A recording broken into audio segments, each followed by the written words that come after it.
Tenemos el placer de tener con nosotros hoy a la profesora Eileen Lowe. Is that the correct pronunciation of your name? Eileen, okay. Sí, porque esto de los idiomas no es lo mío. Ella es actualmente jefe de la Oficina de Planificación Estratégica y Calidad Académica en el Instituto Nacional de Educación, además de ser profesora asociada de inglés y literatura. Es conocida internacionalmente por sus publicaciones en el campo de fonética, la formación de profesorados en idioma y la formación docente previa al servicio en general. En el 2008 tuvo la beca Fulbright en investigación avanzada. Durante 2008-9 dirigió el equipo que desarrolló el informe sobre el modelo de educación del maestro para el siglo XXI. Ha impartido numerosas conferencias internacionales y simposios y ha sido galardonada con la medalla de bronce al servicio público por el presidente de la República de Singapur por su dedicación y compromiso hacia el avance en la educación en Singapur. Su próximo libro será publicado por Spengler y se titula Innovaciones en Política Educativa, elevando y manteniendo un mejor rendimiento escolar. Ahí analiza los factores de éxito en los sistemas educativos de alto desempeño y también los desafíos que se enfrentan en mantener dichos resultados. Ella es doctora en lingüística por la Universidad de Cambridge del Reino Unido y le agradecemos su presencia con nosotros. La conferencia va a ser en inglés y muchas gracias por estar presentes. Gracias.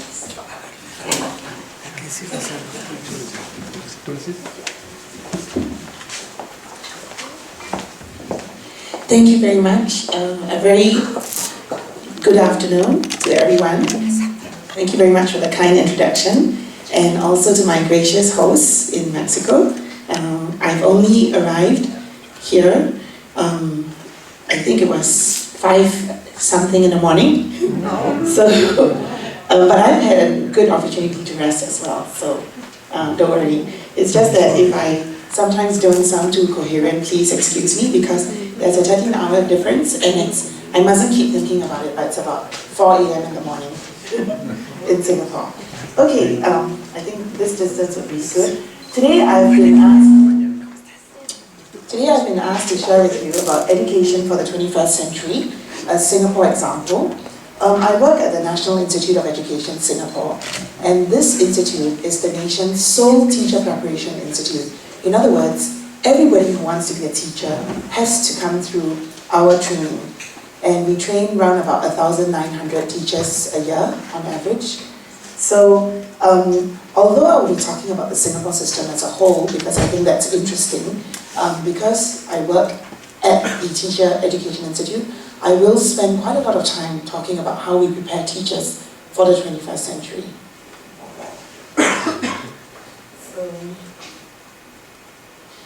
Introduction, we are a nation that spends a lot of money on education.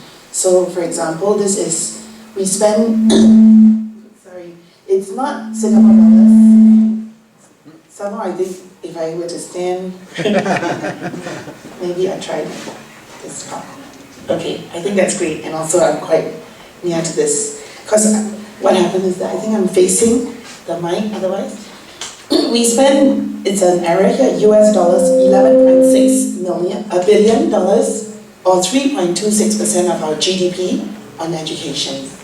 And our literacy rate is very high. It's about 95.9%. We are a very small country. In fact, the size of our country is only that of perhaps Greater London. So it's a very, very small country. We only have 360 schools and 33,000 teachers. So that we know of many other systems that are very much bigger than us. So today, I would like to talk to you about education in Singapore, what we mean, or what the Ministry of Education means by 21st century competencies, some of the initiatives that have been implemented in schools, and I'll spend a huge proportion of my time talking about the professional preparation and development of our teachers, the resources and support that we give as a system, and finally, some of the barriers and challenges that we face. So education in Singapore can be divided into three big phases. So I'll give you a very quick history in just one slide. We only achieved independence in 1965. Singapore is a very young nation. We started off as a British colony in 1819, and then for a brief period of time we were part of Malaysia. But then we gained full independence in 1965, and we will only turn 50 next year. So there is already a huge plan to make coins and all sorts of things to celebrate what we call SG50, Singapore at 50 years. Now, in the early years after independence, the goal of education was survival, because it was very important to groom a new generation of Singaporeans who are educated and who can contribute to the workforce of the country. So at this stage, it was really about one-size-fits-all kind of education, and it did not take into consideration the different ability levels of students. The idea was to get as many people through school as possible. So we call this, as the name suggests, survival-driven phase.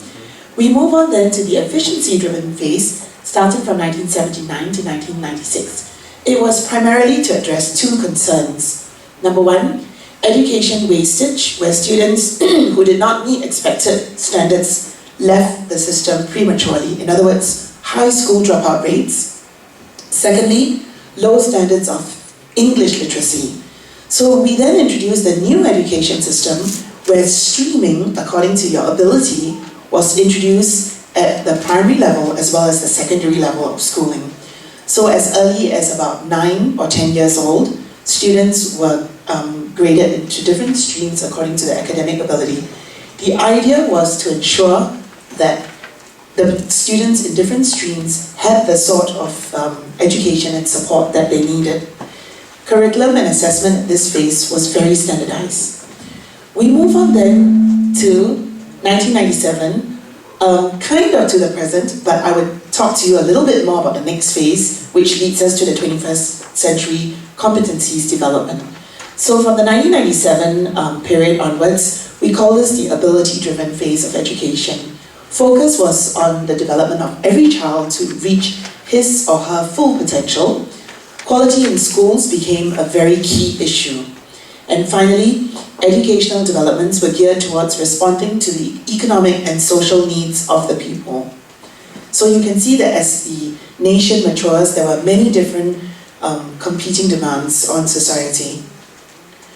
Now, when we talk about 2012 truly to the present, we have something that frankly was introduced by the Minister for Education when he gave his annual work plan seminar. That's how our ministry works. Around September, which is this period, this year we just had it a few days ago, there is always a Ministry of Education work plan seminar where the new initiatives for the year are announced. In 2012, when a new minister took over, he introduced the values-driven, student-centric phase of education. The goals of this phase was every school a good school. In other words, of the 360 schools, we want every school to be considered a good school and not some schools better than the others. For those who have visited Singapore on the school visits, this was the rhetoric that was heard by many people when you visit the schools, that everyone is proud to be part of a school. It doesn't matter what school you are, but you are considered a good school. Every student an engaged learner, every teacher a caring educator, and every parent a supportive partner. So in this phase, values and character education was very much emphasized, and this values-driven, student-centric phase of education went very much hand in hand with the ability-driven phase of education that I talked about in the previous slide. So what was some of the key educational policies that accompanied each phase? I think from the 1997 onwards, you would see that, for example, we had this Thinking Schools Learning Nation initiative. This was launched in 1997. The emphasis here was a blueprint for schools to develop creative and critical thinking skills, innovation and enterprise, as well as a nationalistic commitment. I will talk more about the goals of education in relation to nation building in a little while. Then in 2005, we had a very interesting initiative called Teach Less, Learn More, or TLLM. Those who have visited Singapore again would realize that we are very fond of acronyms. So everything is like TSLN, TLLM, and we mustn't be carried away when we are in an international context because we may not be understood. So in terms of Teach Less, Learn More, the emphasis was to reduce curriculum by 30% so that in the process, students could engage in all sorts of collaborative learning opportunities, and most importantly, teachers had time to engage in professional learning communities for their professional development, and at the same time, teachers also had what we call curriculum white space to collaborate with each other. That's why it's teach less, but the students learn more. Curriculum 2015, C2015, was started as an initiative to emphasize what it would be like to articulate 21st century skills and mindsets, or 21st century competencies for short. So what in the end was the articulation of 21st century competencies in Singapore? Here is something that I call very fondly the Swiss roll model. I always tend to call it the spring roll, like the Chinese dish, but really it looks more like the Arctic's Swiss roll. Now, right in the center we have core values, but more importantly, I want you to focus your attention on the outermost circle. Those would be our desired outcomes of education for our learners in the 21st century. In other words, the purposes of schooling would be to produce students who are confident persons, concerned citizens, active contributors to both the local and global society in which they live and work, and they're also self-directed learners. That the education system is only a beginning to motivate them to be lifelong learners. Now, some of the 21st century competencies that we envisage to be important are, and as you can see, the preparation in the previous phases and in the slides that I talked about, critical and inventive thinking is considered to be very important in the 21st century. Communication, collaboration, information skills in this age of a knowledge-based economy where we know that information is transmitted at breakneck speed with all the technological advances that we have. And finally, we talk about civic literacy, global awareness, and cross-cultural skills, which is extremely important as we move and work in a globalized workplace and society. So surrounding the core values are key competencies in terms of social, emotional dimensions that we think our students in our system must have. So they include things like you must be self-aware, you must be able to manage self, and in that process manage time, manage the tasks that you've been given, for example. And it's really also about relationship management and so on and so forth. So this, in brief, is the 21st century competency framework that has been developed by the Ministry of Education and distilled to all the 360 schools out there. So we have also developed what we call standards and benchmarks, which are meant to be common points of reference for the Ministry of Education and the schools. The standards, in fact, are articulated forms of 21st century competencies, and in a while I will show you a work example. The benchmarks clarify and specify the standards indicating developmentally appropriate targets for each stage of education. Grade 3, Grade 6, this is 8th grade, 10th grade, 11th grade, 12th and 13th grade. That's how we read it. Okay? Now, the benchmarks do not impose a ceiling, but indicate that competency students should have acquired at each respective stage should minimally have reached the benchmark set. So let me give you a good example.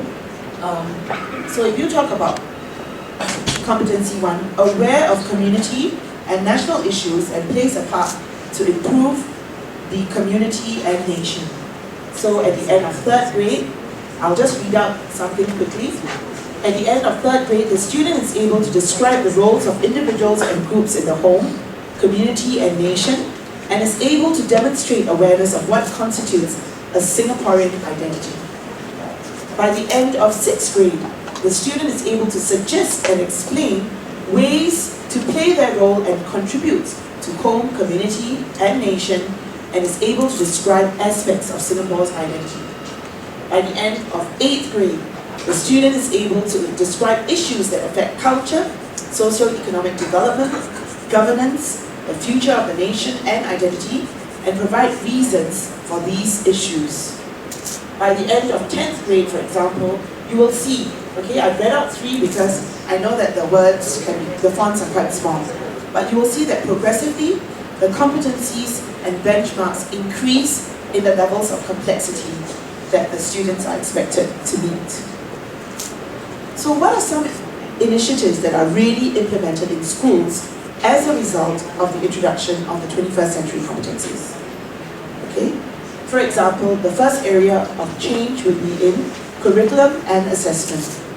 21st century curriculum competencies are integrated in subjects that lend themselves to natural delivery of 21st century competencies, for example, social studies, science, physical education, art and music.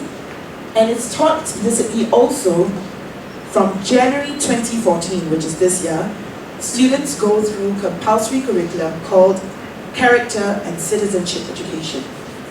And in tandem with the ministry's introduction in schools, the National Institute of Education, which is my institute, has also introduced a core module on character and citizenship education to prepare our teachers to be able to teach the character and citizenship education curriculum when they become full-fledged teachers in schools. Now, in terms of assessment, it's redesigned to encompass critical thinking and ability to apply knowledge, and we leverage very much on the 11th and 12th grade project work, which is implemented system-wide to develop curiosity, creativity, resourcefulness, and teamwork. And it is really tested in an internationally benchmark test at the end of the 12th grade, which we call the GCE A-level examination. So there is actually a course called Project Work.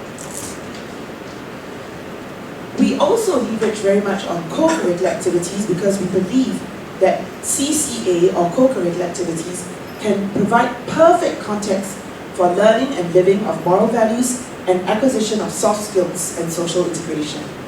So the Ministry of Education employs a 3-pronged approach with regard to this delivery of co-curricular activities. Number 1, that co-curricular activities creates the desired culture to cultivate 21st century competencies. They build a shared vision for CCA, co-curricular activities, and provide strong support structure and training of teachers who lead co-curricular activities.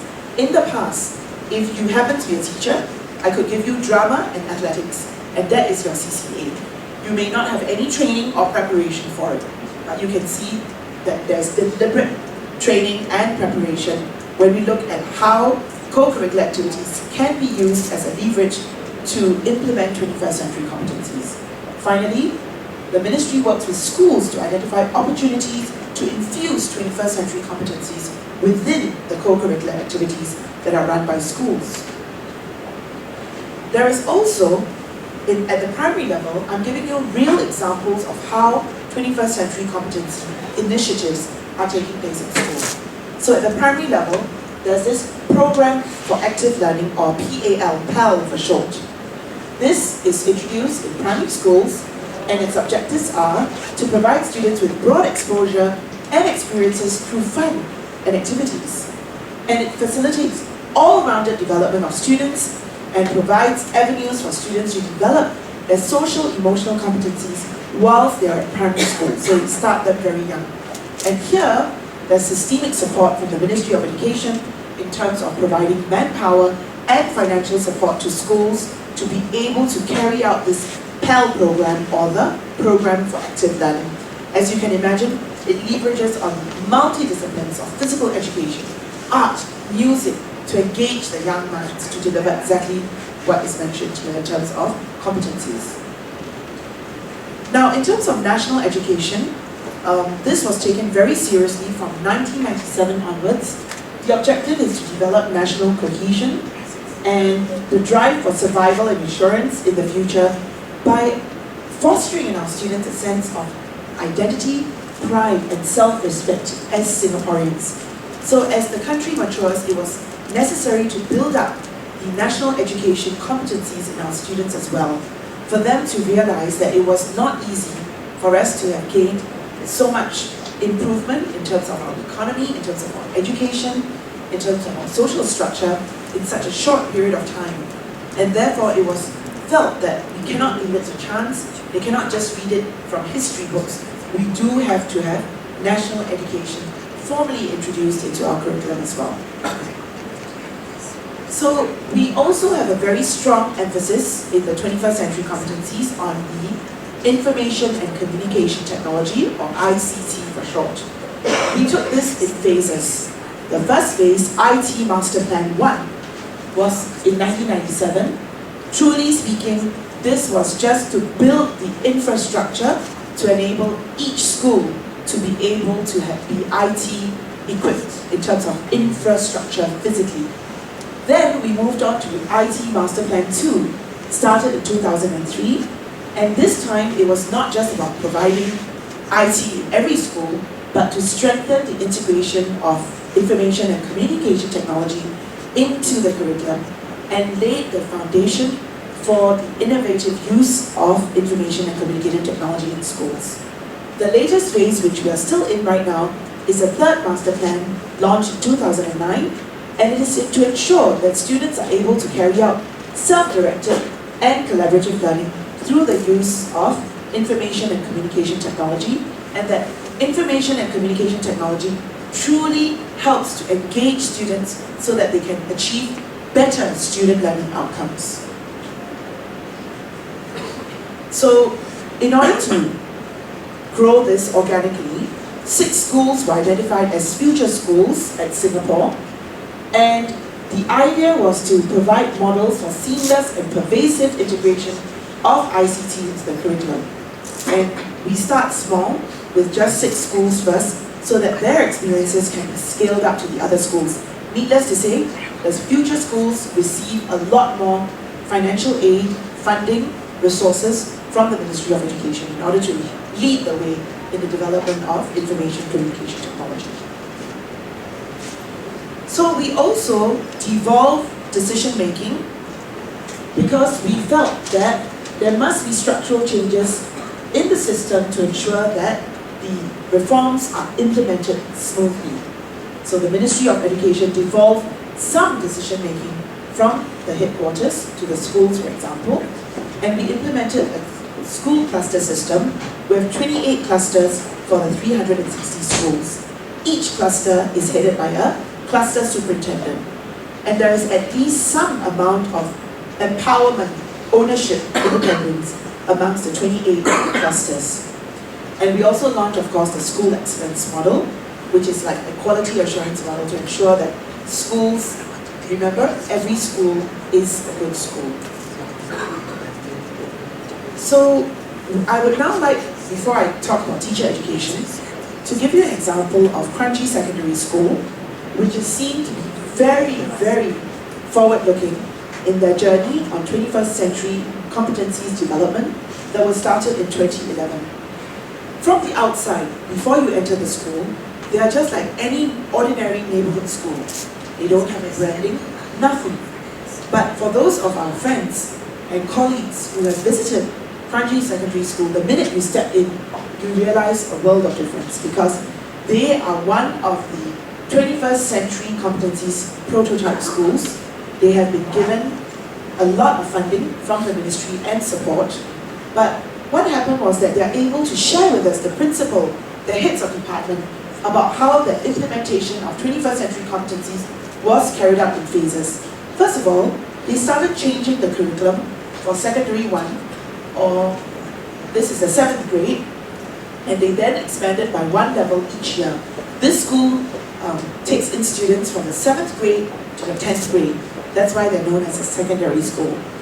And for co-curricular activities, they started with uniform groups, meaning, for example, the National Police Cadet Corps, okay, the Girl Guides, for example, yeah. So Girls Brigade, Boys Brigade. So it started with the uniform groups for 21st century competencies, and then they moved on to one sport, one performing arts group, for example, a dance group or a choir group, and one club, for example, drama.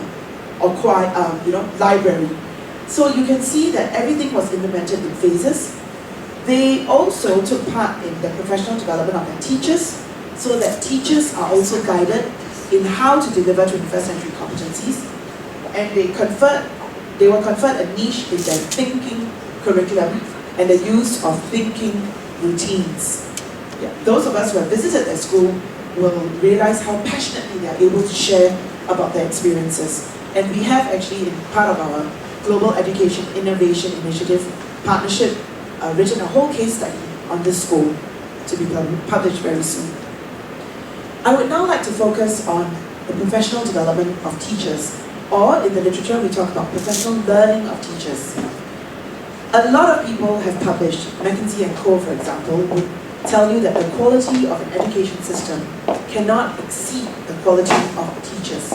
In other words, teacher quality determines the very foundation of the quality of our education system. So in Singapore, we take teacher preparation, teacher professional development, teacher evaluation very seriously. And in the next few slides, I will be showing you and spending quite a lot of time telling you about this experience in Singapore. So first question, how do we ensure and sustain a high quality teaching force? Well, it starts right at the beginning from recruitment. We do not leave it to chance. We ensure that the best and the brightest come into the profession. Now, the top 30% of each cohort is shortlisted if can qualify for teaching, because teaching takes place at the university and only 30% of each cohort get to university. So that's a baseline. But that doesn't mean that all 30% can enter into teaching just because they opted for it. There is a very rigorous selection interview where the success rate can be as low as 1 in 8 candidates. So I don't know how you can do the math, but truly speaking, we're really looking at the top 10 to 15% entering the teaching workforce from each cohort. At the interview, we are screening them for aptitude, attitude, as well as their personality. So it is not enough if they've got all straight A's, but if they come in very soft-spoken, very nervous, and knowing nothing about what teaching entails, they will not be accepted by the interview panel. They can come back again another year if they've had a bit more experience, for example. So we also try to source for talent, and we have this teacher internship scheme for years 11 and 12, grades 11 and 12. So if they are very interested, we will plan for them short stints where they can, observe teachers or have opportunities in schools, for example. And each year, we give out 300 teaching scholarships, tenable locally or abroad. And I'm very proud to say that starting from this year, July 2014, we've introduced a premier Teaching Scholars program in Singapore. We are starting with a very small cohort of about 34, but they are very carefully selected. Many of them, apart from having very good results, they are actually from this school, okay?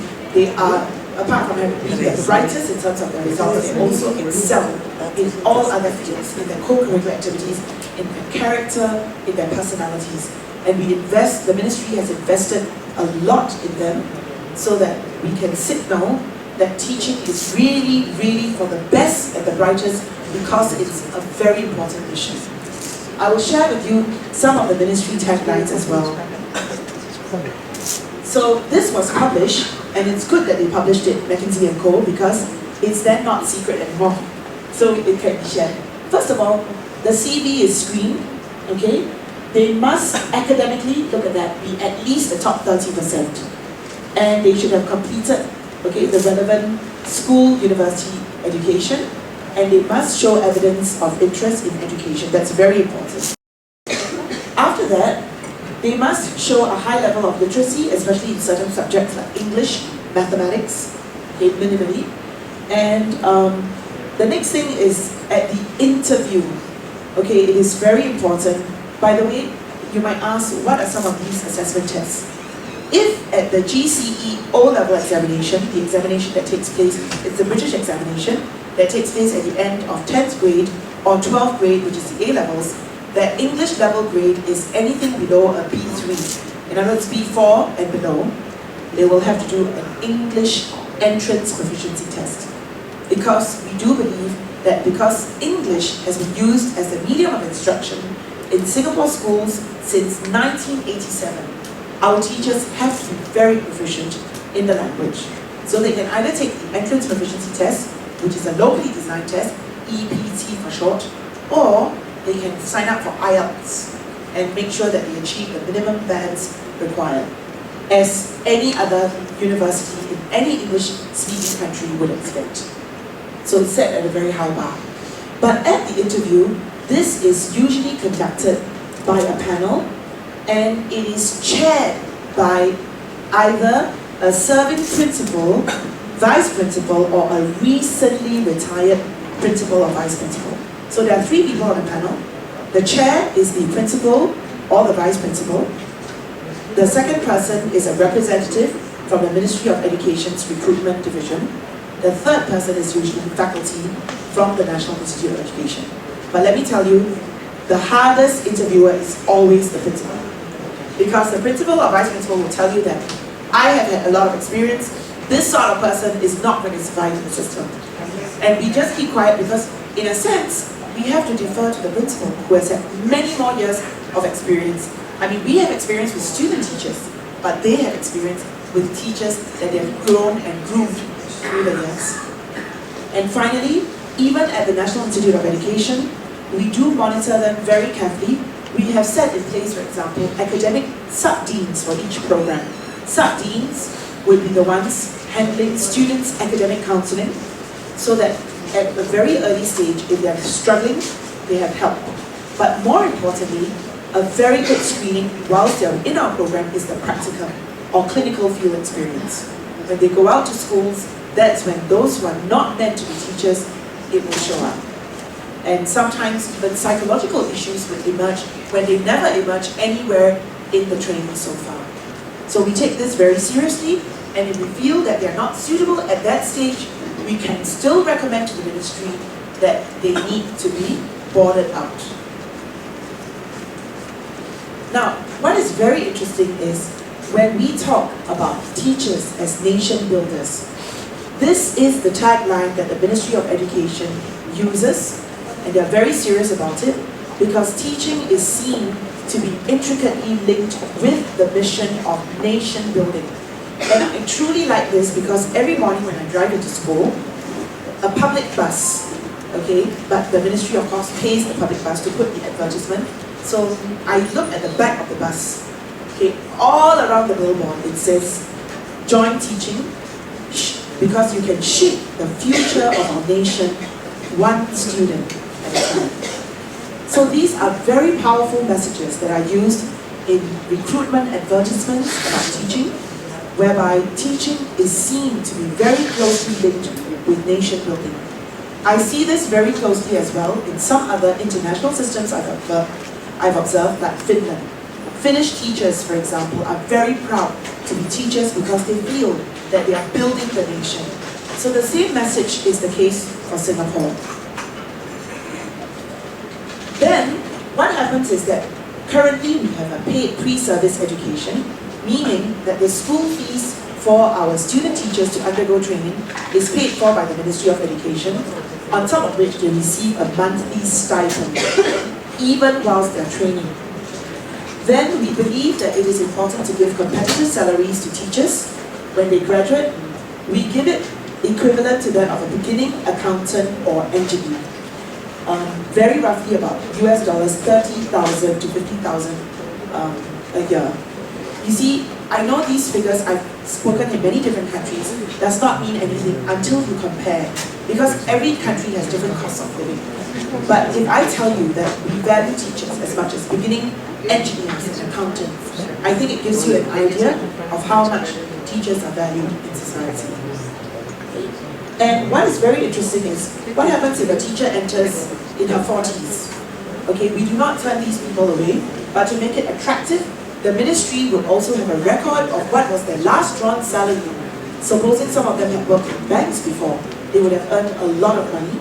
And so the incentive for them to join teaching is their salaries and years of working experience are taken into account and they're not paid as fresh beginning teachers when they graduate from the system. So this is very important because we know that mid-career entrants bring a different perspective compared to accepting someone 19 years old, or for the boys after they've gone for army, 21, 22 years old. So we welcome these mid-career entrants, and truly speaking, when the economy goes for a downturn or there's an economic decline or crisis, you would see that many lawyers, bankers would actually apply for teaching. And it is important to compensate them competitively as well. So I now move on to our pre-service education. Earlier I talked about how we select teachers. We truly want to select the best and the brightest. They must minimally be the top 30%, but after the selection interview, we are really looking at the top 10 to 15%. And we talk about competitive salaries, pay, and etc. to make them come into the profession. But that's not enough. Once they're in, we believe that we must give a very rigorous pre-service teacher education program. And if you remember, I had talked about the values-driven, student-centric phase in education, articulated at the national level by the Ministry of Education. So at the NIE, or the National Institute of Education that prepares all teachers for Singapore schools, we also have a values-driven philosophy. Look at this central pillar. It has a three-pronged set of values. Value number one, learner-centered values, that the teacher must believe that at the end of their educational endeavors, who should they be focusing on? It's the learner in the classroom.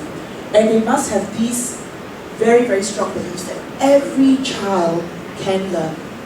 So we do not differentiate, because every child, if given the right opportunities and exposure, can truly learn.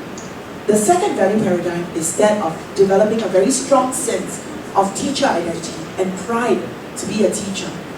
We've looked at a lot of literature on teacher education that suggests that teachers who develop a very strong sense of identity very early in their career are likely to stay longer in the career. In other words, a strong sense of teacher identity, in fact, predicts teacher retention rates, and that teachers who have a strong sense of identity will also endeavor to contribute back to the teaching fraternity. And that brings me to the third value paradigm, which is teaching, unlike any other profession, is about service to the community and the profession. So there is a lot of mentoring, for example, that takes place within the system. So mentorship is at all levels, to both the pre-service teacher at the practicum, as well as to the beginning teacher. And it is not left to chance. So these are the three-pronged set of values. And as far as skills and knowledge are concerned, what the Institute did was to scour the literature on what constitutes 21st century skills and knowledge. One very defining document which our team in the Global Education Innovation Initiative has been looking at is the 21st Century Partnership. Okay, it's a very, very definitive document that articulates a lot of the 21st century skills and knowledge that our young people need to survive in the world today. So we tried to distill these for teacher education and articulated them. So it is very deliberate that the three-pronged set of values forms the pillar of our teacher education model. Wrapped around it would be 21st century skills and knowledge that we feel are important. Okay, then we have specified a set of outcomes for pre-service teacher education and labeled them as CB, meaning capacity built, or AR, meaning awareness raised. If it's capacity built, it means that we can check off on these competencies and say that we have prepared the beginning teacher with these basic competencies.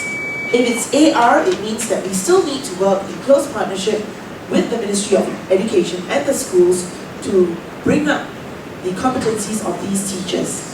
And then, I would like you to look at the three performance dimensions: professional practice, leadership and development, and personal effectiveness. These are taken from the teacher's annual appraisal document, known as the Enhanced Performance Management System, or the EPMS for short.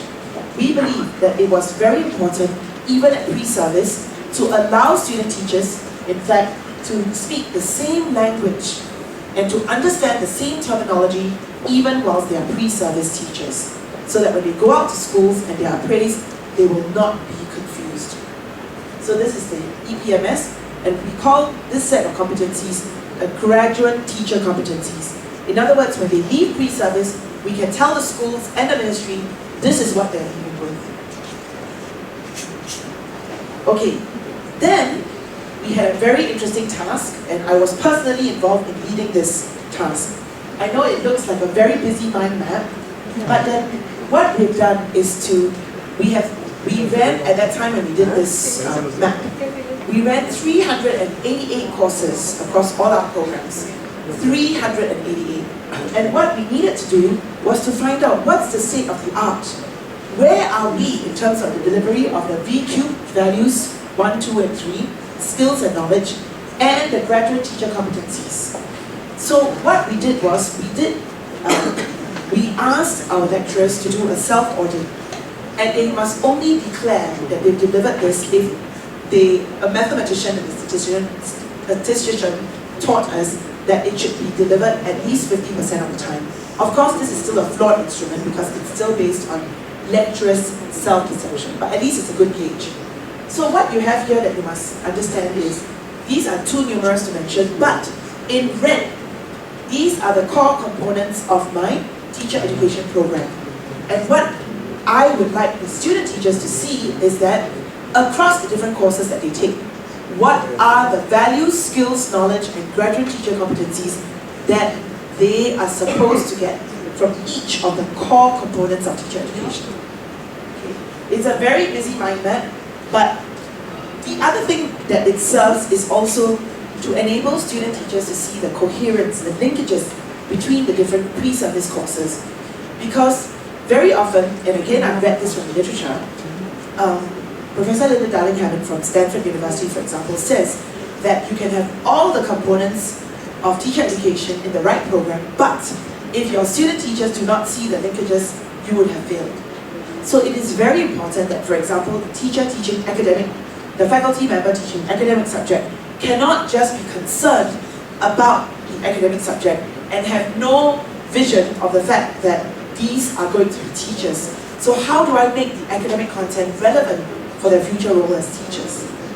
Okay, so this is the so-called answer key given to the students, but okay, what they are in fact given is an empty mind map electronically. And later on I'll talk about the teaching and learning portfolio. They are expected to map their journeys electronically through the teaching and learning portfolio. But the teacher education for the 21st century model, which my team, as I said, led and developed, we were the main editorial team, 4 of us, having to put together recommendations from 5 task forces into a 128-page document. But it's a very serious policy document. But when I asked my student teachers, how would you like me to be able to tell you the teacher education model in a way that you can understand? And they said, please do it in a cartoon format. So this is the student-friendly version. We produce for each program that we offer, this is the 4-year program, the student teacher's learning journey. It is as small as a passport. And in it, we tell the student teachers, in a nutshell, what the teacher education for 21st century model looks like. Now, you look at it, it's very, very symbolic. At first, the teacher starts off as a robot, but that's not what we want when you talk about teaching. We want the teacher graduates to be able to graduate with a heart. Okay? In fact, I've seen this saying, teaching is heart work, right? It is, of course, hard work as well, but it is really work from the heart. And another thing that I want you to bear in mind is this, that the whole idea of teaching is like nurturing plants, growing teachers. Okay? So what I'm showing you is that we are a system that takes the policy initiatives very seriously. So one policy initiative is then distilled across different levels of the system to ensure that it is properly implemented, or what some people call implemented with fidelity. Okay, so that's a bigger version of the same thing. Again, this is a bigger version. They will get this electronically, draw your own teacher education for the 21st century mind map based on what you've experienced in your courses. You know why? I mentioned to you that that very busy answer key is, after all, lecturer self-perception. But each student teacher would undergo a very different journey, right? And it is important that they map their own journeys. Okay, I would now like to talk about how other key components within the pre-service education has focused on 21st century competencies, a very major part of which is values development. So we have two major projects. There's the Group Endeavours in Service Learning project, which is a community involvement experiential learning project. What happens is that all our student teachers are broken into groups of 20, and they need to engage with a community of their choice for at least 20 hours of contact time. So I'll give you an example. When we were trialing this program, all of us, even policymakers, have to go there and we have to implement and lead one GESEL project or community involvement project. So my group, they chose to work with a particular society known as the Retinitis Pigmentosa Society, or RP for short. It refers to a debilitating eye disease that affects about 1% of Singapore's population. What the group did was to raise 5,500 Singapore dollars in order to purchase assistive computer technology that can enlarge print up to 60 times so that sufferers of this disease are able to read with the assisted technology. So what happens is that that computer is lodged at the RP Society and available for rental by sufferers of this disease. The other thing that they did, apart from raising the 5,500, was to produce a public awareness brochure together with the help of eye specialists, ophthalmologists, who advise them on the content to provide public awareness, as well as caregivers of sufferers of this disease about what this disease is about. So those were the two concrete deliverables that was put forward by the group that I facilitated. Now, we then also have something called the Meranti project. Meranti is a Malay word spoken in Asia, right? It means hardwood. The Meranti tree is a tree that produces very hard and very resilient wood.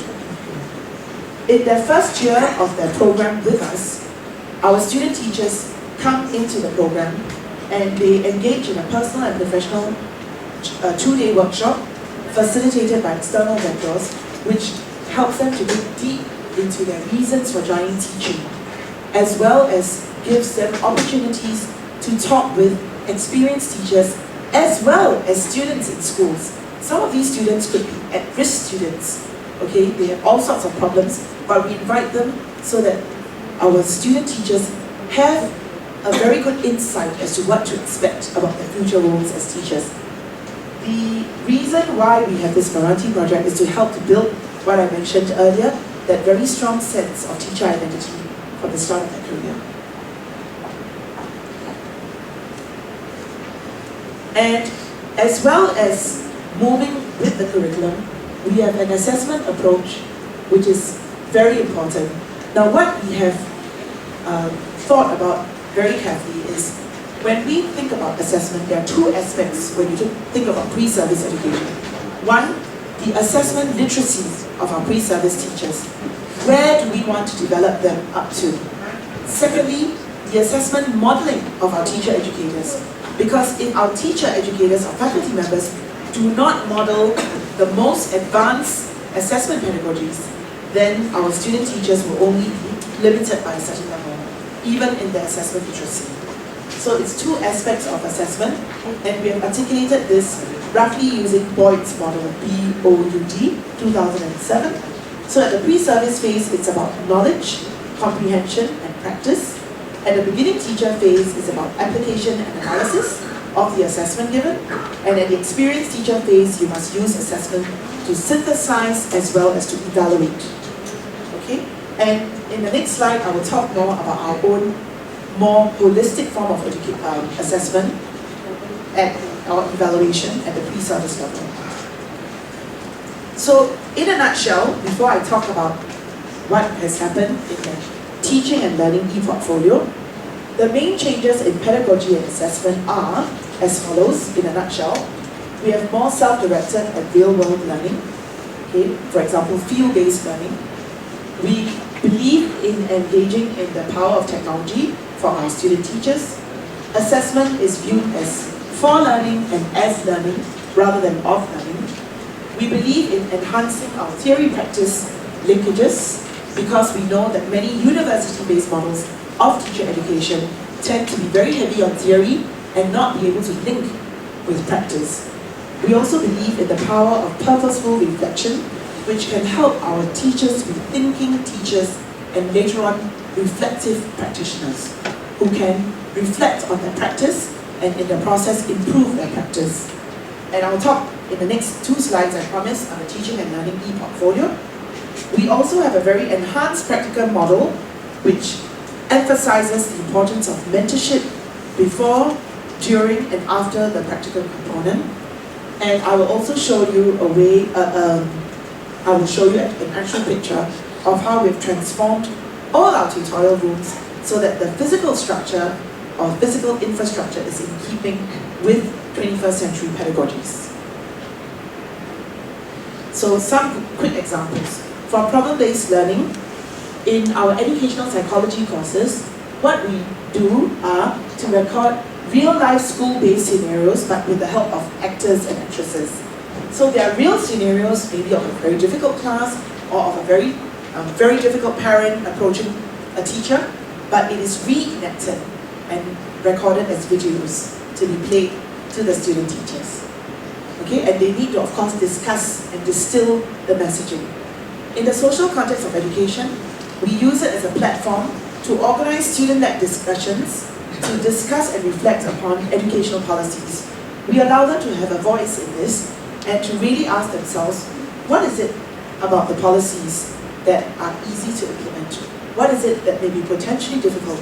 What do they like about the policies? What do they find problematic about some of the new policies?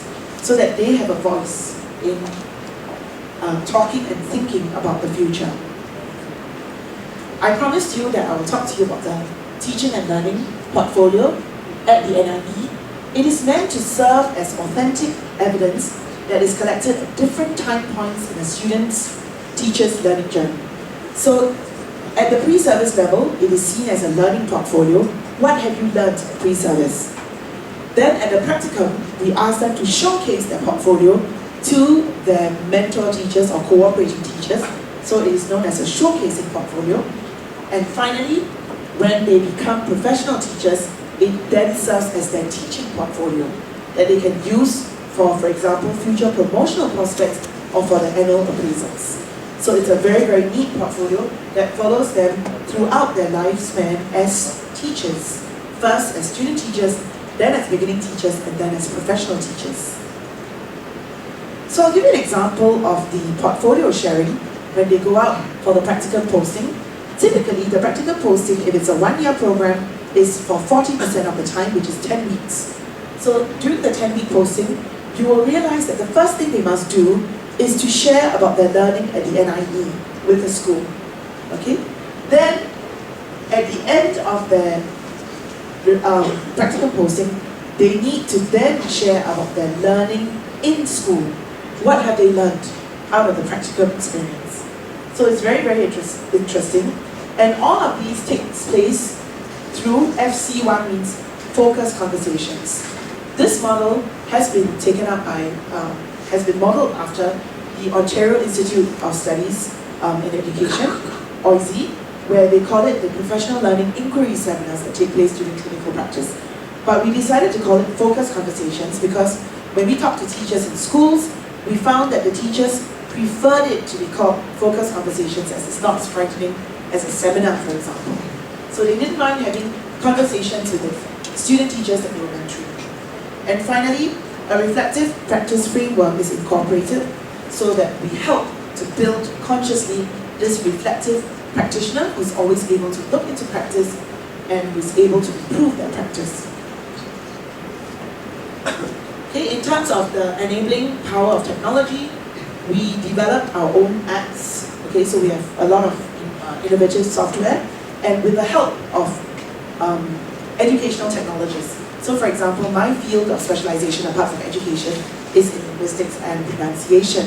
So I developed, with the help of my educational technologist, an Apple app known as Well Said. So it is deliberately spoken in a standard Singapore English standard to model what we expect our student teachers to have, for example. But there are many other apps that have been developed by my colleagues. Mine is only one example. We organize platforms of sharing of good pedagogical practices amongst teacher educators. So we have, for example, one whole day that can be devoted to teacher educators sharing little innovations of good practices. Okay? And we also believe in advancing pedagogical development, and we do give rewards, for example, in the appraisal of our faculty if they have been able to show that they've used innovative pedagogies and technologies in their teaching. Okay? So we transformed our physical infrastructure. I'll show you a picture immediately after this. Sorry, this is not clear. The idea of the collaborative classroom that we transformed is that the teacher is now a facilitator, not a disseminator of information. Okay? So the collaborative classroom invites student teachers to co-create knowledge. Okay? So they are not just implementers of the learning environment, but they are able to lead the wave of change in the environment. And we use this, we try to do this through technology-enabled and collaborative learning environments. So this is a very good example. You will see all our tutorial rooms look like this. In fact, as a tutor, you will look, my console is right here, but most of the time I'm not standing there. I'm actually walking from table to table. So it is very, very technologically savvy. If you look at this, and I think Sergio has visited, you open it up, it's filled with PowerPoints, because we know that they need to charge their iPhones, iPads, laptops, okay, in order to be in this sort of environment. And you know, it's very common now that when I teach a class, I might have a student facing the back to me because they're seated in round tables. So it forces me as a teacher not to keep standing in front of the class as in this lecture format, but to walk around and interact with my student teachers. It also has many points. Okay, all these plasma television screens can either flash the same thing from the teacher's console, or they could have their own private discussion. So it is very easy for group work. Okay? So I think that's very important, because if you want, you have to walk the talk. And the university spent a lot of money transforming each of these classrooms. Okay? Because it was important that if you really want the teacher to be a facilitator of knowledge, then the classroom cannot be the old-fashioned way where everybody faces the teacher in front, because that's called frontal teaching or didactic teaching. So this is a collaborative classroom. Okay, I now come to the next part of our teacher development. So we talked about teacher recruitment and selection. We talked a lot about pre-service teacher education, partially because I'm a pre-service teacher educator, and I was truly involved in both the conceptualization as well as the implementation of the teacher education of the 21st century. And because of that, I'm able to talk very passionately about how something can come into implementation and not just stay at policy level. But I move on now to the next area, which is our teacher evaluation model in Singapore. This is of course conducted by the Ministry of Education in the schools. First of all, our overall philosophy is holistic teacher evaluation, holistic growth. And there are three main purposes for teacher evaluation. One, to identify further areas that the teacher needs or desires further professional development and training. Okay? Number two, we also, during the teacher evaluation, want to identify talent for grooming so that we are able to retain the best teachers. It's not enough just to attract the best and the brightest into the profession. You want them to stay as well. So it is very important at the annual teacher evaluation to be able to talk through their own aspirations about where they see themselves. And later on, I'll share with you about the differentiated career tracks. Okay? And finally, the third purpose is to uphold the quality of teaching and the integrity of the profession, which we believe must be of a very high standard. For this reason, non-performing teachers are also, unfortunately, made to leave the system. through evaluation. So the tool is known as the Enhanced Performance Management System, or EPMS for short. So it is a tool for self-evaluation, so the teachers take stock. Where am I right now? It is a tool for coaching and mentoring. Where would you like to be? What are your areas of weaknesses? Okay? It is a tool that allows us to give performance-linked recognition. So we do grade teachers, and according to the grading that they've received, the quantum of bonuses that they receive, the quantum of merit increment to their salaries that they receive would vary according to their performance. And finally, it is also about how we can give non-monetary rewards at the systemic level. So every year, for example, we have the highest honor, which is known as the President's Award for Teachers. So the presidents, about 5 teachers, it's not a hard and fast number, but I usually see about 5 teachers receiving the President's Award for Teachers from the President of the Republic of Singapore. So we take it very seriously, and we want the best teachers to be recognized all the way up to the President. Okay. So of course, I spoke a little bit about this, and I will not be emphasizing. Why is it a tool for self-evaluation? Why is it a tool for coaching and mentoring?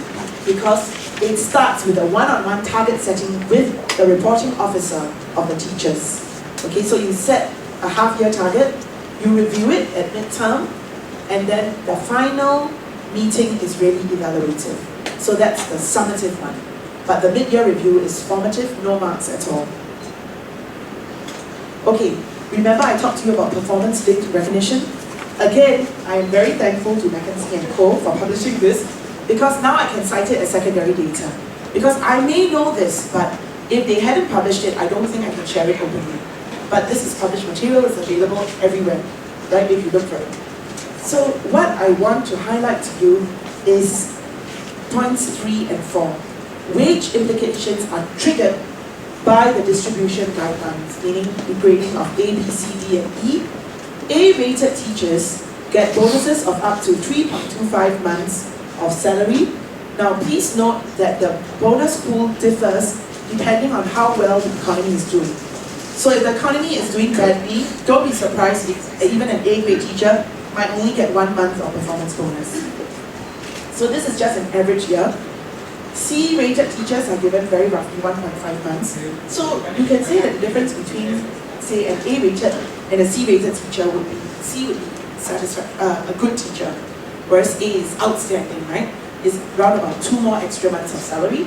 But this is also accompanied by merit increment. So an A grade will get a certain amount of increase in their salary, whereas the C grader gets less. Now, what is very, very scary is that it's a very strict system. E-graded performers are put on a performance review for 6 to 9 months, and they can be terminated if no improvement is sought. So internally we have a joke that D stands for door, means you're quite near the door. E stands for exit, means time to leave. Okay? But we try, of course, not to reach this stage, because at every stage we are so strict. We try to attract the best and the brightest. We put them through very rigorous pre-service training. So we don't envisage that there are many of these, but if there are, for example, I'll give you an example. There could be a teacher with anger management issues. So this teacher was found E-grade because throws a chair at a child because he cannot control his anger. That is the sort of thing that we can tell this is not acceptable behavior, please leave the profession. So it is a very strict profession.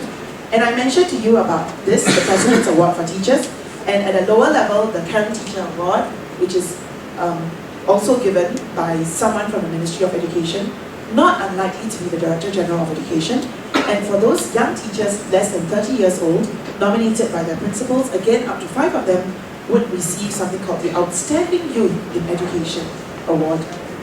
So there are non-monetary awards that are also triggered by this performance management system. Okay, teacher professional development. We take this for granted, and I therefore feel that I have to share it. There are many systemic enablers, for example, 100 hours of paid professional development every single year for our teachers. Okay, so that it gives them time as well as money, resources to pursue professional development. They are also given opportunities to pursue their postgraduate studies. After 12 years, they are entitled to 1 school term of professional development leave, and principals have a true sabbatical of 2 months where they can really take time off if they have served at least 6 years. So there are many, many systemic enablers to make sure that our teachers have enough time for professional development. Okay, and I think I mentioned, along with the leave comes professional development packages. There are also teacher work attachment possibilities so that teachers are exposed to environments other than teaching. So they could choose to be and placed in, for example, or seconded to the hotel industry for 1 semester. It's fine because we want them to grow as individuals. It is not about just posting them within, from one school to another school or from one school to the Ministry of Education. We truly want them to be attached to many different industries. Okay? And they are also provided resources under the Leave and Development Scheme. For example, they are given $700 after their 15th year in service. There is also gratuity payouts as well. But these 700 or 400 is just one payment and you can buy whatever you want with it. It doesn't have to be strictly related to teaching. Now in 2010, Singapore set up the Academy of Singapore Teachers, which is still under the Ministry of Education, but it is really about setting up a teacher-led culture of professional excellence, led by teachers for teachers. We also articulated the TEACH framework for professional development. TE stands for Teacher Professionalism, okay, where you have the ethos of the teaching profession that is articulated. There are special subject chapters that are set up. So if I'm a science teacher, I have a science subject chapter, and there are professional learning communities attached to each of these chapters. Then E stands for engagement. Okay, there must be multiple engagement points for teachers. A stands for aspirations. They may want to further their studies, and there are ways that can make this possible. C stands for career tracks. I'll show you what some of these career aspirations and tracks are in a while. And H stands for harmony. We do believe in really trying to allow the teachers to have a work-life balance, even though we know that Singapore works the teachers very hard. So we have to consciously remind ourselves that there must be work-life harmony. Okay, I explained all of this. Work-life harmony. Okay, then we also articulated the teacher growth model. So at the pre-service level, you know, we have the values-driven pre-service teacher education. At the in-service level, remember I showed you the Swiss roll earlier for students? So this is very interesting. This is the teacher growth model articulated as a precious gem. We are told to be very careful not to call it a diamond because that's elitist. Okay, it's just a precious stone. But what is very interesting is, outside the precious stone, you are now reminded of the 21st century design outcomes from students, remember? Which is confident persons, self-directed learners, active contributors, and concerned citizens. I sat in this committee and we articulated the teacher growth model for the 21st century. So at the end of a teacher's journey, what is it that we want our teachers to be in the 21st century? And they must be ethical educators, competent professionals, collaborative learners, transformational leaders, and back to nation building, community builders. And what's very interesting about these 5 design outcomes for teachers is that their professional development courses are grouped according to each of these design outcomes. So if you feel you want to build the ethical educator in yourself, you can sign up for courses a lot about citizenship education, values, ethics, and so on and so forth. Okay? So I talked about the teacher growth model. Okay, I move on now to talk about career tracks. In Singapore, as with some other countries I've observed, like Canada for example, we have articulated 3 tracks for our teachers. They can stay in the teaching track, okay, and go up the route being teachers in the classroom and excelling in teaching. They can go up the leadership track, where the pinnacle, of course, is the Director General of Education. And finally, they can also do the senior specialist track. In other words, that they are going to be specialists in a particular field. Many of those in the senior specialist track would have gotten PhDs as well, Doctors of Philosophy. I want to say something. In the recent Work Plan Seminar 2014, and this has just been announced online as well, the ministry is enhancing the teaching track such that the pinnacle of the teaching track will be a little bit higher to make it more equivalent to the other tracks. Okay? The idea is that a good teacher is valued, and therefore a good teacher in the teaching track, the best teacher, must not lose out to anyone in the leadership track or the specialist track.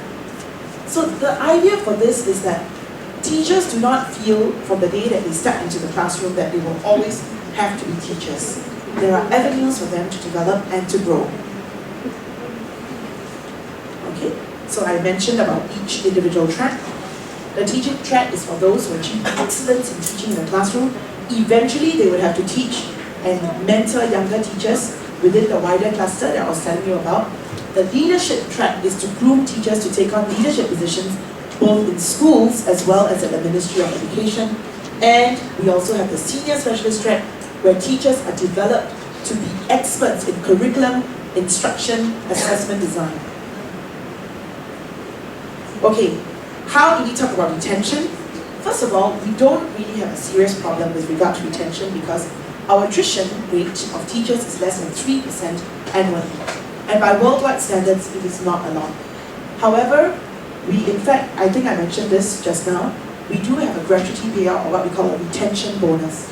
So that it's payable every 3 to 5 years, and frankly, by the time the teacher reaches 40 or 50, the payout can be 6 figures, like 100,000. So it makes it very difficult for the teacher to leave the profession after some time. Okay, because they do have a lot of bonuses, like retention bonuses. Salaries of teachers have also been moving upwards. The most recent adjustment was in 2012. So that was just 2 years ago. Okay? And we've developed what we call a GROW package 2.0. Basically, it's to give a lot of retention benefits. GROW package stands for growth, recognition, opportunities, well-being. GROW, I think, is like the updated framework for the TEACH framework that I shared earlier. It's all about retaining the best teachers. Okay? So what about teacher evaluation and student learning outcomes? We believe that teacher evaluation is a vital step to enable one to drive oneself to the maximum in terms of effective teaching and learning. It is also about raising student performance so that they can gain substantial gains in their learning process. And we want to monitor and evaluate teaching, which is central to the continuous improvement of effectiveness of teaching. In a nutshell, teacher evaluation is very much linked to student learning outcomes because we believe that teacher evaluation helps us to keep up and sustain the quality of our teachers so that they can bring about the best teaching and learning outcomes for their students. Okay, I come down to the last few slides. I think it's just one slide each. In terms of resources and support, we have a flexible school infrastructure initiative where there's funding set aside for schools to modify their infrastructure to support their new approaches, for example, like modular classrooms. In the past, students would always stay in one class and that's their class all day. Many schools now have different subject rooms so that students do not have one class, but they go into different classrooms with different classes. Schools are also enhanced with new generation facilities to better support holistic education. One area, an example, would be sports. So building of indoor sports hall to encourage maximal physical activity away from the elements of the weather, for example, could be a good example. Okay, putting everything together, many people have asked, what do you think is the success of the Singapore model? Of course, I would also like to share that we are always learning from other systems. We have learned and will continue to learn from the best performing international systems around the world. But one of the key success factors that we've been asked to share about, and we've published this in 2014 online, is known as our PPP model. Policy, Preparation and Practice model. So in the center you see the desired goals of education. the ministry articulates the policy. The Teacher Preparation Institute prepares the teachers in order to be able to deliver teachers who can bring about the desired goals of education of the students.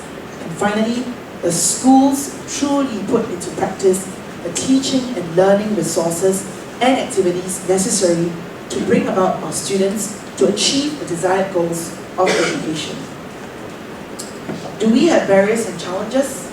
Obviously, we do.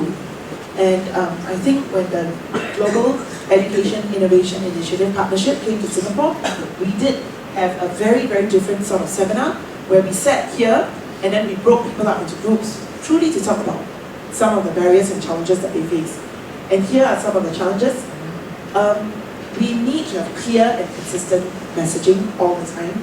So it's about communicating, communicate. We cannot overemphasize the importance of that. We must be open to new ideas and constantly adapt what we're doing. We need to empower our teachers and school leaders. We need to truly put in place support structures. We need to clarify the role of the community in teaching 21st century competencies. And this 21CC framework that we've articulated may need to evolve with the times as well. And finally, I think many teachers mentioned this, that we all know that to change 21st century teaching and learning, we have to change assessment. However, it is the mindsets of the parents that are not willing to accept that assessments need to be changed in order to gain newer and better learning outcomes, which are more central to the 21st century. So with that, I thank you very much for your kind attention, and I'm quite happy to take questions and discuss.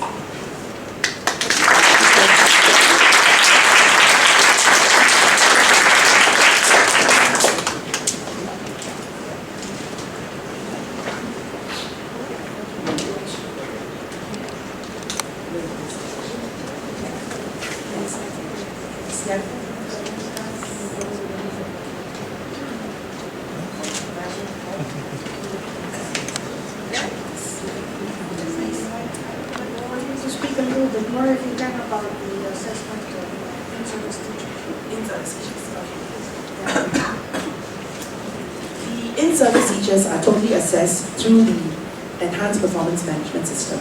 So that the EPMS that I shared is mainly for in-service teachers. So like I mentioned, it is really, it is about, what happens is, if I tell you how the cycle is run, because I think I told you the broad goals, that it is a tool for self-mentoring, coaching, etc. But what really happens is that at the start of the year, the teacher and her reporting officer sits down to work out work targets. Okay? In 6 months' time, it's called a mid-year review, where the teacher and her reporting officer or supervisor sits down to talk about, okay, 6 months ago you set these targets. How have you... Okay, the target must be according to the 3 dimensions I talked about, which is the professional dimensions, leadership, and personal effectiveness. So, but of course, the document itself, they're trying to simplify it, but the document itself that the teacher and the reporting officer gets is about this thick. Because in each individual domain, there are a lot of other areas that you're looking at. So, but it could also be a personal target. For example, a teacher could say that I would like to take more courses on effective communication for speaking better and writing better. So then they can track it in 6 months. Yeah. And the final one, of course, is the summative report, where truly speaking, the teacher and the reporting officer have to sit down, and the teacher has to say why you did well in certain areas and why you didn't do well in other areas. I'll give you an example, like, for example, contributing to the overall mission of the school is important as well in the place. So, if you have helped the school to achieve some of their big activities that they wanted to achieve, you will get bonus points for it, for example. But you are a very selfish teacher and you only, stay in your desk and do what you normally do, then obviously you will not be ranked as highly as somebody who has contributed to the wider mission of the school, for example. Every single year. So this whole thing repeats. But what else I would like to say is that, so there's a yearly assessment. But what's important is another component known as the CEP, current estimated potential. So the teacher and the reporting officer could discuss about their future. So the reporting officer would first say, what do you see yourself as in 5 years? So the teacher can then say that, oh, I definitely see myself in the teaching track. I would very much like to take these particular courses, to further myself in the teaching track. Or the teacher might say that I truly have a desire to want to become a principal. Can you help me to develop myself? For example, I can start being a mentor to other beginning teachers so that you can see my leadership potential and try me out in some small unofficial appointments, for example, being the level head of a subject before you appoint me as head of department. So that's the other purpose of the appraisal as well, the yearly evaluation. Okay, the reporting officer is typically the supervisor who has many years of experience.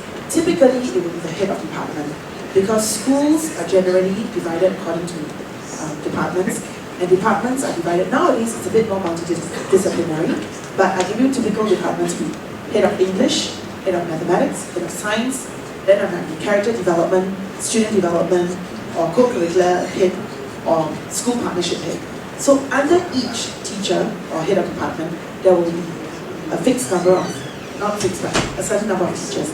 And they are responsible for conducting the appraisal for these teachers. Say if you have 30 teachers in the English department and you are the head of English, you need to rank the teachers from number 1 to 30 every year. But the teachers, the head of department say is not final. It will go up to a higher level, the principal and the vice principal, and the head of department will need to defend why they did a particular grade.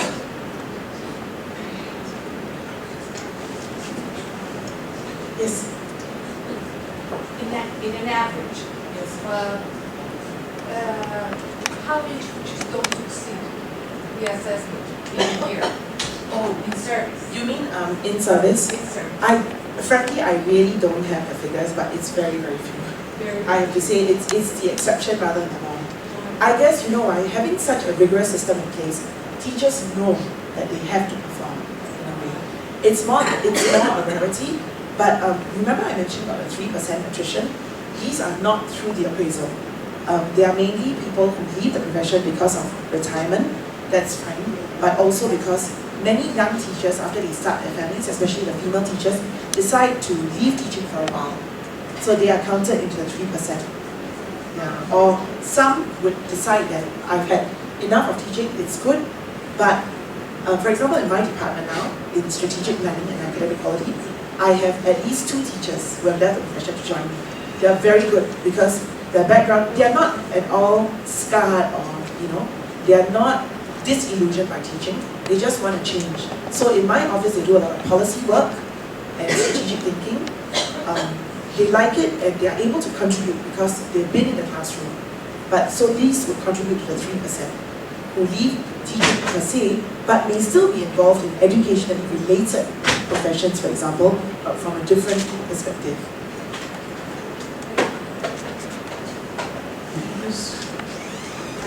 Do you use this information for accountability? Sorry? Accountability? I didn't get the last one. Well, maybe to explain all the results for the society? Or for transparency? You mean to the teachers themselves?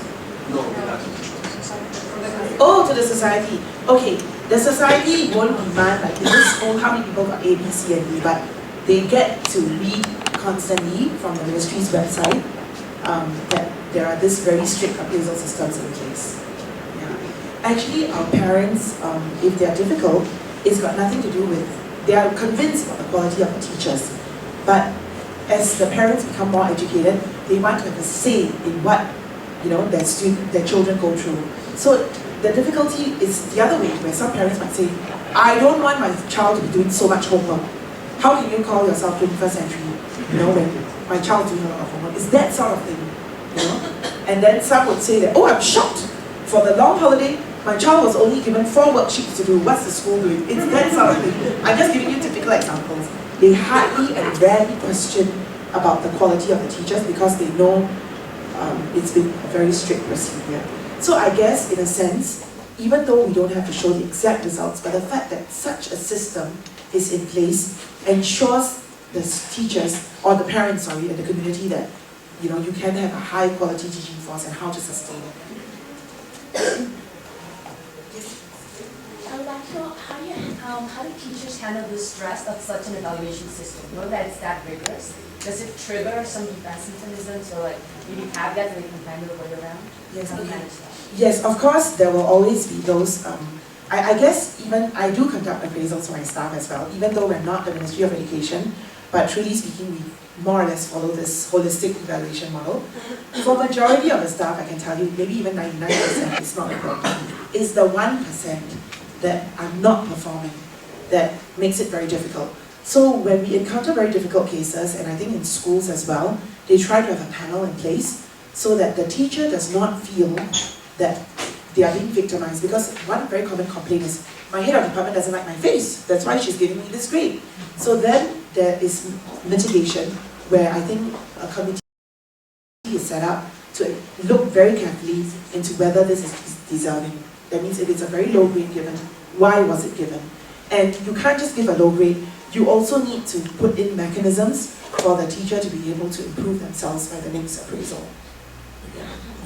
There is, okay, we do actually very frankly have a teachers union as well, just like other countries, although the function of our union appears to be that of conducting professional development courses for our teachers as well. They are one of the 3 professional development providers in Singapore. One, of course, is the Ministry of Education. Second is National Institute of Education Singapore. Apart from pre-service education, we run about many courses each year. Typically 15,000 to 16,000 teachers come back from in-service professional development. Okay, but the third agency that conducts professional development is the Singapore Teachers Union. Why did I mention the union? They do also handle cases of what we call grievances in terms of appraisal. So there is an avenue, which is the Teachers Union.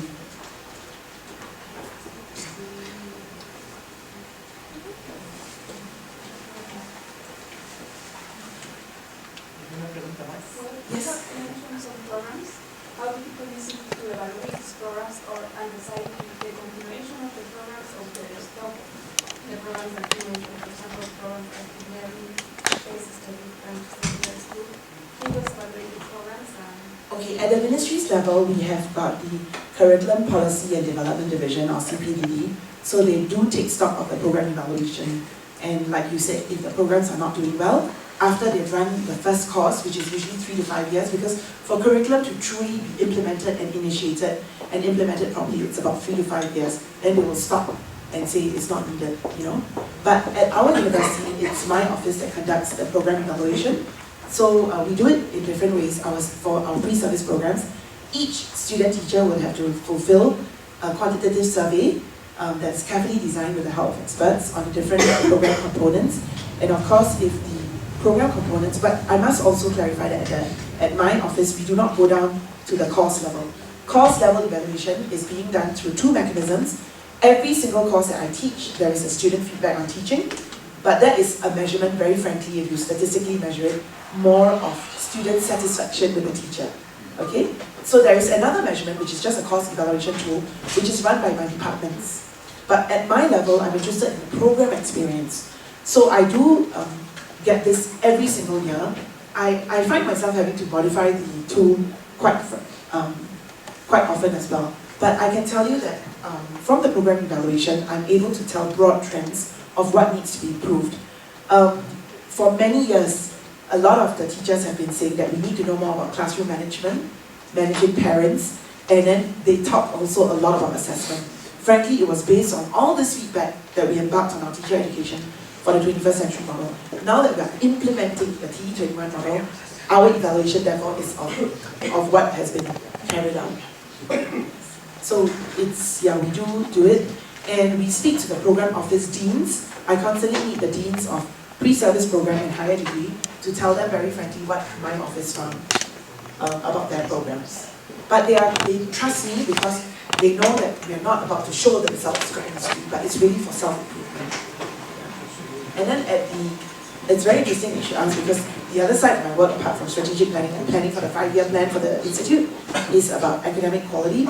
So for the different departments within the university, what I do is I conduct something called the academic group quality review process. it is really a tool for self-management of performance goals and guidelines in terms of delivery of programs and quality of teaching. So I go down to each academic group, we have 12 groups, sit down with the heads of department, and it's not really an audit, but I make sure that each of the things that any decent institute and quality assurance mechanism has in place. For example, like, do you have proper processes for student examinations and assessments, etc. And I document everything, and all the information is stored in my office in a soft copy portal. It's not revealed unless, for example, the Ministry of Education asks. So the quality, we do take this quality management quite seriously. I tend, you notice, not to call it quality assurance, but quality management, because it's really about ownership of quality, that academic quality must be owned first by the individual themselves and then by the departments and by the program officers, so that they are aware that it is really a self-monitoring tool, rather than somebody coming and taking a yardstick and telling them, you're doing this well and you're not doing this well. So every 3 years, for example, we will go down, and this is the year that I'm going down to each department to check. Because if they say they've done this, not enough, show me the evidence. So they'll produce all the templates, the fonts and everything. A good example is, how do you know about the quality of teaching of your staff members? They'll say, oh, we have our own classroom observations, and they'll show me the observation toolkit that they use to evaluate their teachers. So we are convinced. And they'll tell me exactly who are the senior academics who are appointed to observe the classes, for example.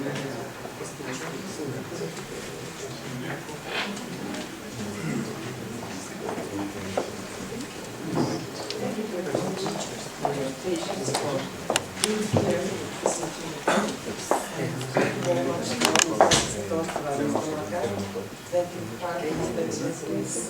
the Institute of Evaluation de Ecuador. Thanks for being here. Gracias a todos. Gracias.